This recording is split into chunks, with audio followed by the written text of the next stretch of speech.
ഞാനാ GD. Sorry. എനിക്കിപ്പോഴാ വിളിക്കാൻ സമയം കിട്ടിയത്. സാരല്ല. യാത്ര സുഖമായിരുന്നോ? ഉം, സുഖായിരുന്നു. റൂമിലെത്തി നേരെ ഞാൻ സ്റ്റുഡിയോയിലേക്ക് വരികയായിരുന്നു. രവിശങ്കർ പറഞ്ഞത് വളരെ കറക്റ്റാ. ഇവിടെല്ലാം വളരെ പെർഫെക്ഷനോടുകൂടിയാ നടക്കുന്നെ. ട്രാക്ക് ഞാൻ കേട്ടു. ആഹിർ ഭൈരവിയിൽ ഒരു വിരഹഗാനം. നല്ല ലിറിക്സാ. ട്രാക്ക് കേട്ടപ്പം മുതലേ ഞാൻ കോൺഫിഡന്റാ. നന്നായി പാടാൻ പറ്റുമെന്ന് തോന്നുന്നു. തനിക്ക് പറ്റൂടോ. ധൈര്യമായിട്ടിരിക്കെ. ആ, ഇനി അവിടുത്തെ വിശേഷങ്ങൾ പറ. എഴുത്തൊക്കെ നടക്കുന്നില്ലേ? ആ, പ്രതീക്ഷിച്ച പോലെ അങ്ങനെ മുമ്പോട്ട് പോകുന്നില്ല. ആ എൽദോയുടെ ശല്യം എഴുത്തിനെ ബാധിക്കുന്നുണ്ടോ? ഹേയ്, അയാളിപ്പോ ഭക്ഷണകാര്യം ഓർമ്മിപ്പിക്കാൻ മാത്രമാ എന്റെ മുന്നിലെത്തുന്നത്. പിന്നെ നമ്മുടെ ആ യക്ഷി എന്തു പറയുന്നു? ഇന്നലെ വന്നില്ല. താൻ ഇല്ലാത്തോണ്ടാണെന്ന് തോന്നുന്നു. അത് സാരമില്ല. എന്നെ ആലോചിച്ചുകൊണ്ടങ്ങ് എഴുതിയാ മതി. ഉം. താനെന്ന് മടങ്ങി വരും? രവിശങ്കറിന്റെ കാര്യമല്ലേ? പെർഫെക്ഷൻ പറഞ്ഞു പറഞ്ഞ് എത്ര ദിവസം എടുക്കുമെന്ന് എനിക്ക് ഒരു രൂപവും ഇല്ല. ആദ്യത്തെ പാട്ട് റെക്കോർഡിംഗ് കഴിഞ്ഞ് ഞാൻ വിളിക്കാം. ഉം? നന്നായി പാടാനുള്ള എല്ലാ ഭാവങ്ങളും. All the best. Thank you. ആ, പിന്നെ ജെഡി, എനിക്ക് എനിക്ക് ജെഡിയെ വല്ലാതെ മിസ് ചെയ്യുന്നുണ്ട്.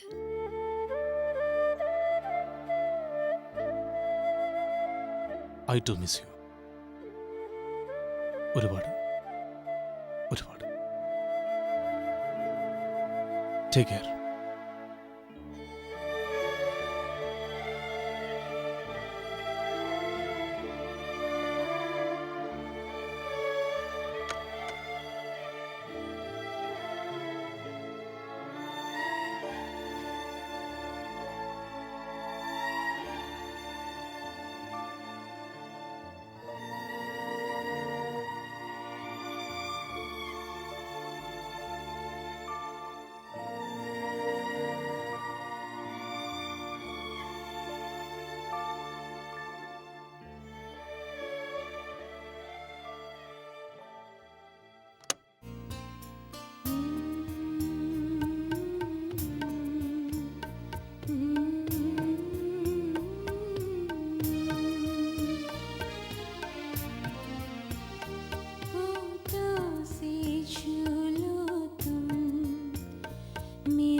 എണീറ്റപ്പോ ഏട്ടനെ കണ്ടില്ല. മുന്നിൽ പുഴയുള്ളപ്പോ കുളിമുറിയിൽ അടച്ചുകുളി എന്തിനാന്ന് വിചാരിച്ചു. നല്ല തണുപ്പുണ്ട് വെള്ളത്തിന്. നീ എങ്ങനെയാ? പുഴയും കുളമൊക്കെ ഇപ്പോ കഥയിൽ മാത്രമാണോ? ആണെന്ന് തന്നെ പറയാം. കുറെ കാലായി. ഇന്നലെ സൂചിപ്പിച്ചിരുന്നാല് ഞാനും ചാടിയാണ് ഏട്ടൻ്റെ കൂടെ. സാരമില്ല, നീ ഇവിടെ തന്നെ കാണുമല്ലോ. ഇന്നലെ കിടക്കാൻ വൈകിയല്ലേ?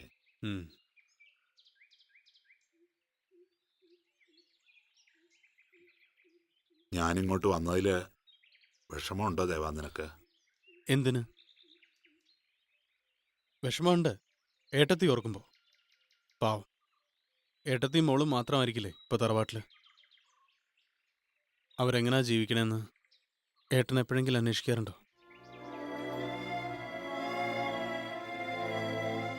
അത് ജിഷമോള് അവള് വേണ്ട, ജിഷമോള് മരിച്ച കാര്യം അറിയിക്കണ്ട. എന്തിനാ വെറുതെ ഇവനെ കൂടി വിഷമിപ്പിക്കുന്നത്? ഏട്ടൻ എന്താ ആലോചിക്കുന്നത്? അങ്ങനൊരു മകളുണ്ടായിരുന്ന കാര്യം ഇപ്പം ഞാൻ പറഞ്ഞപ്പോഴാവും ഏട്ടൻ ഓർക്കുന്നത്, അല്ലേ? ആ അതെ, പലതും മറക്കാൻ ശ്രമിക്കുന്ന കൂട്ടത്തില് എന്റെ മോളെയും ഞാൻ മറന്നു ദേവാ. കഴിഞ്ഞ കുറെ കാലങ്ങളായി സർവബന്ധങ്ങൾ ഞാൻ മറന്നു. ഇപ്പോ എനിക്ക് ഞാനേ ഉള്ളൂ. അതൊക്കെ വെറുതെ. കുടുംബത്തിന് വേണ്ടി ജീവിതം ഒഴിഞ്ഞു വെച്ച വിശ്വേട്ടനിത് എന്ത് പറ്റി? ഇതുപോലൊരു വേഷത്തിനുള്ളിൽ ഒളിഞ്ഞിരിക്കാൻ മാത്രം എന്ത് പ്രശ്നമാണ് വിശ്വേട്ടനുണ്ടായത്?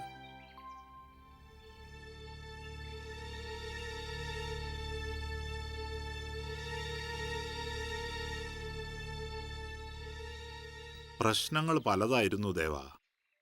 കടബാധ്യത, അപമാനം, ബന്ധുജന വിയോഗം, അങ്ങനെ പലതും.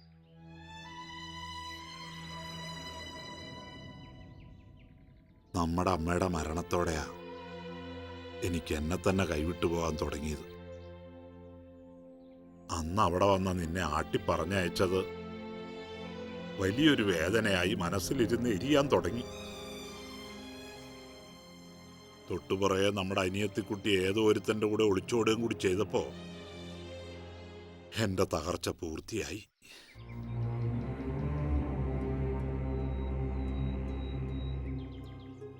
ഒന്നുകിൽ ഭ്രാന്ത്, അല്ലെങ്കിൽ മരണം. രണ്ടിലൊന്ന് സംഭവിക്കും. ആ ഒരവസ്ഥയില് ആരോ പറഞ്ഞു തന്ന വഴിയാണ് ദേവ ഈ കാവ്യവസ്ത്രം.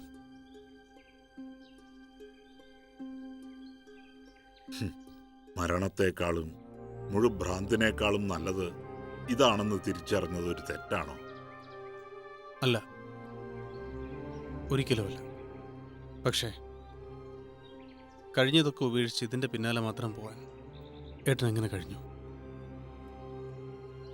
അതിന് ഉപേക്ഷിക്കാത്തതായിട്ട് എനിക്കിന്ന് എന്തെങ്കിലും ഉണ്ടെങ്കിലല്ലേ. എന്തുപേക്ഷിച്ചു എന്നാ ഏട്ടൻ പറയുന്നത്? എല്ലാം ഉപേക്ഷിച്ചു എന്ന് പറയുന്ന ഈ ഏട്ടൻ എന്തിനാ എന്നെ തേടി വന്നത്? മറക്കാനാവില്ല, ആരെ ഏട്ടന് മറക്കാനാവില്ല. ഈ വേഷം ഇടാന്നല്ലാതെ ഏട്ടന് ഒരിക്കലും ഒരു സന്യാസിയാവാൻ കഴിയില്ല. ഏട്ടൻ തറവാട്ടിലേക്ക് തിരിച്ചു പോകണം. ശരി, ഈ വേഷം അഴിച്ചു മാറ്റി ഞാൻ തറവാട്ടിലേക്ക് തിരിച്ചു പോകാം. പക്ഷേ നിന്നെ കാത്തിരിക്കുന്നൊരു വീടുണ്ട്, അവിടെ നിന്റെ ഭാര്യയുണ്ട്. നിനക്ക് അങ്ങോട്ട് തിരിച്ചു പോകാൻ സാധിക്കുമോ?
ഇതെന്താ, ഭക്ഷണം വേണ്ടേ നിനക്ക്? വേണ്ട, അമ്മ തന്നെ കഴിച്ചോ. എനിക്ക് കഴിക്കാൻ വേണ്ടി മാത്രമാണോ ഞാനിവിടെ വെച്ചുണ്ടാക്കുന്നത്? അമ്മയുടെ മട്ടും മാതിരിയും കണ്ട എപ്പോഴും അങ്ങനെ തോന്നൂ. എപ്പോഴും സ്വന്തം കാര്യം മാത്രം. അരമണിക്കൂറായി ഞാൻ വിളിക്കാൻ തുടങ്ങിയിട്ട് ബ്രേക്ക്ഫാസ്റ്റ് തരാൻ വേണ്ടി. അപ്പോ അമ്മയ്ക്ക് തുണി ഇപ്പൊ തന്നെ തോരാ ഇട്ടേ പറ്റൂ. അതെടി, എനിക്കെപ്പോഴും എന്റെ സ്വന്തം കാര്യം മാത്രമാണ് നോട്ടം. ഇപ്പൊ തന്നെ എന്റെ മാത്രം ഡ്രസ്സുകളാണല്ലോ അലക്കി ഉണക്കാനിട്ടത്. ഓ, അമ്മയ്ക്ക് വയ്യെങ്കി എന്റെ ഡ്രസ്സൊന്നും ഇനി അലക്കണ്ട. അതൊക്കെ സ്കൂള് വിട്ടുവന്ന് ഞാൻ തന്നെ ചെയ്തോളാം. ഇങ്ങനൊക്കെ പറയാൻ നീ എന്നാടി വളർന്നേ? ഇന്ന് ഈ നിമിഷം വരെ നിന്റെ കാര്യങ്ങളൊക്കെ നോക്കിയിരുന്നത് നീയായിരുന്നോ? ഹും, ഇന്നലെ ഒരു അച്ഛനെ കുറിച്ച് കേട്ടപ്പോഴേക്കും ഒക്കെ എത്ര പെട്ടെന്ന് എന്റെ മോളങ്ങ് മറന്നത്. ഞാനൊന്നും മറന്നിട്ടില്ല. അമ്മയ്ക്ക് അച്ഛന്റെ മുമ്പിൽ തോറ്റു കൊടുക്കാൻ പറ്റില്ലാന്ന് വെച്ച് ഞാനും അങ്ങനെ തന്നെ ആവണമെന്നുണ്ടോ? എന്നൊന്നും ഞാൻ പറഞ്ഞില്ലല്ലോ. അച്ഛനെ കാണണമെന്ന് പറഞ്ഞപ്പോ നിന്റെ ഇഷ്ടത്തിന് വിട്ടില്ലേ ഞാൻ. ഇപ്പൊ ദേ വിഷേട്ടനെ തേടി പിടിച്ച് കാര്യങ്ങളൊക്കെ പറഞ്ഞതും നിനക്ക് വേണ്ടി തന്നെയാ. വിഷേട്ടൻ ചെന്ന് പറഞ്ഞ പൊന്നുമോളെ അച്ഛൻ 2 കൈയും നീട്ടി സ്വീകരിക്കെങ്കി പൊയ്ക്കോ, എനിക്കൊന്നുമില്ല. അങ്ങനെയൊന്നും പോവാൻ ഞാൻ തീരുമാനിച്ചിട്ടില്ല. എനിക്ക് അച്ഛനും വേണം, അമ്മയും വേണം. 2 പേരുടെ ഒപ്പം എനിക്ക് ജീവിക്കുകയും വേണം. അതെങ്ങനെയാ? ഈ വാശിയും വൈരാഗ്യമൊക്കെ ഒന്ന് മാറ്റിവെച്ചാലല്ലേ എന്റെ ആഗ്രഹം വല്ലതും നടക്കൂ. നീ എന്തറിഞ്ഞിട്ടാ ഇങ്ങനൊക്കെ പറയുന്നേ? ഞാൻ നിന്റെ അച്ഛനെ ഇറക്കി വിട്ടതുപോലുണ്ടല്ലോ നിന്റെ സംസാരം കേട്ടാല്. ആർക്കറിയാം? എനിക്ക് അച്ഛനില്ലാണ്ടായത് എങ്ങനെയാന്ന് അമ്മ പറഞ്ഞ കഥയല്ലേ എനിക്കറിയൂ.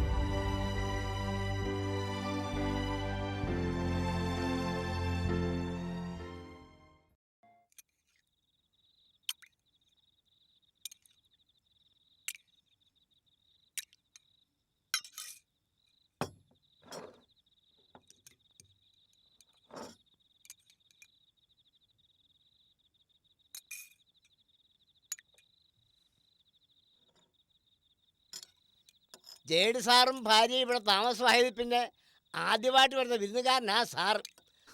ആടും കോഴിയും താറാവും കരിമീനും ഒക്കെ വെച്ച് സൽക്കരിക്കേണ്ടതായിരുന്നു. പക്ഷേ എങ്കിൽ എന്നാ ചെയ്യാനാ, സാർ സാമ്യാരായിപ്പോയില്ലയോ? സാരമില്ലല്ലോ, ഏട്ടൻ വന്നോണ്ട് ഇന്നെങ്കിലും വായ്ക്ക് രുചി എന്തെങ്കിലും കഴിക്കാൻ പറ്റിയല്ലോ. പിന്നെ ഈ കഞ്ഞിയും ചമ്മന്തി ഇവൺ എൽദോടെ മാസ്റ്റർ പീസ് എന്നും മനസ്സിലായി.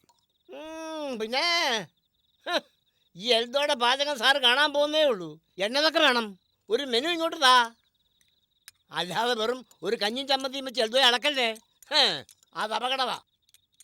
പിന്നെ നാദിറ കുഞ്ഞു വിടില്ലാത്തതാന്ന് ഓർമ്മ വേണം. ഞാനും എൻ്റെ കൂടെയുള്ള ആത്മാക്കളും പണിമുടക്കിയാൽ സാറിൻ്റെ കഞ്ഞുകൂടിയും മുട്ടും, കഥ എഴുത്തും നിൽക്കും. ഓ, എന്തൊരു സാധനാട്ടെ.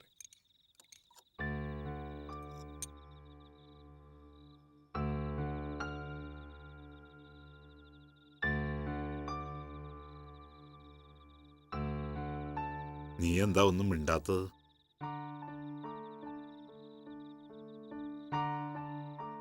എന്തെങ്കിലുമൊക്കെ പറയടാ. തമ്മിൽ കാണാത്ത, പരസ്പരം മിണ്ടാത്ത 15 വർഷങ്ങൾ നമുക്കിടയിലൂടെ കടന്നുപോയിട്ടും പറയാൻ വിഷയങ്ങളില്ലെന്നോ? അകലം കൂടുന്നതിന്റെ ലക്ഷണമാണ് വാക്കുകൾ കിട്ടാതെയുള്ള ഈ മൗനം. കാലത്ത് ഞാനൊരു കാര്യം പറഞ്ഞപ്പോൾ ഏട്ടൻ വേറൊരു കാര്യം പറഞ്ഞ് എൻ്റെ വായടപ്പിച്ചു. വീണ്ടും അതിലേക്ക് തന്നെ വരാനുള്ളൊരു ശ്രമത്തിലായിരുന്നു ഞാൻ. അമ്മയുടെ സ്ഥാനത്ത് ഞാൻ കാണുന്ന ഏട്ടത്തിയുടെ സങ്കടം ഏട്ടനെ ഒരിക്കൽ കൂടി ഓർമ്മിപ്പിക്കാൻ. വേണ്ട ദേവ, ആ വിഷയം നിനക്ക് പറയാനുള്ളൂവെങ്കിൽ നമുക്ക് മിണ്ടാതിരിക്കാം. ഓരോരുത്തരുടെ മനസ്സ് ഓരോ തരത്തിലല്ലേ. എഴുതുന്നതാണ് നിനക്ക് സന്തോഷം, പാടുന്നത് നാദിറയ്ക്കും. കെട്ടുപാടുകൾ മറന്ന് ഈശ്വരസന്നിധിയിൽ ചെന്നിരിക്കുന്നതാ എനിക്ക് സന്തോഷം. അതുകൊണ്ട് നമുക്ക് പരസ്പരം ആരുടെയും സന്തോഷം കെടുത്താതിരിക്കാം. അതല്ല ഏട്ടാ, സ്നേഹത്തെക്കാൾ ഉപരി കടപ്പാടിൻ്റെയും സഹതാപത്തിൻ്റെയും പുറത്ത് കെട്ടുപാടുകൾ തീർത്തവനാ ഞാൻ. അത് തകർന്നു വീണ്ടതിൽ അത്ഭുതപ്പെടാനൊന്നുമില്ല. പക്ഷെ അതുപോലല്ല ഏട്ടത്തിയുടെ കാര്യം. നമ്മുടെ തറവാട്ടിൽ വന്ന ശേഷം നമുക്ക് വേണ്ടി ഒരുപാട് കഷ്ടപ്പെട്ടതാ അവർ. മനസ്സിൽ ഒരുപാട് സ്നേഹമുള്ളതുകൊണ്ടാ നിന്റെ ഏട്ടത്തിയിൽ നിന്നും ഞാൻ അകന്നുപോയത്. നീ മറിച്ചു.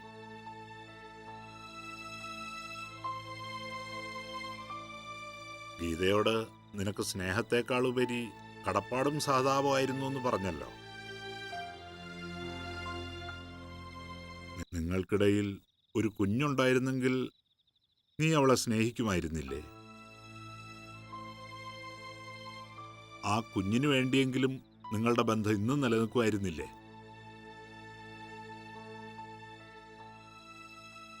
വെറുതെ എന്തിനാ സംഭവിച്ചിട്ടില്ലാത്തതിനെ കുറിച്ച് പറയുന്ന? എനിക്കിപ്പോൾ ഒരു ജീവിതമുണ്ട്. ഞാനതിൽ അങ്ങേയറ്റ സംതൃപ്തനുമാണ്. ഒരു കാലത്ത് എനിക്ക് വേണ്ടി ഒരുപാട് കഷ്ടപ്പെട്ട ഏട്ടനും അതുപോലൊരവസ്ഥയിലെത്തണം. അതാ എൻ്റെ ആഗ്രഹം.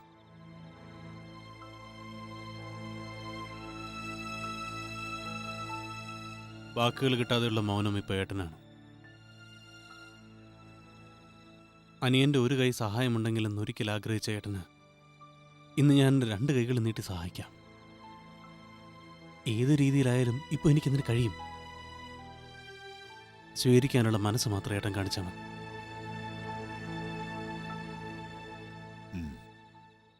ശരി, ഏതെങ്കിലും ഒരു കാര്യത്തിൽ നിന്റെ സഹായം ഞാൻ സ്വീകരിക്കാം. പക്ഷേ അതേത് കാര്യത്തിനെന്ന് എനിക്കൊന്ന് ആലോചിക്കണം.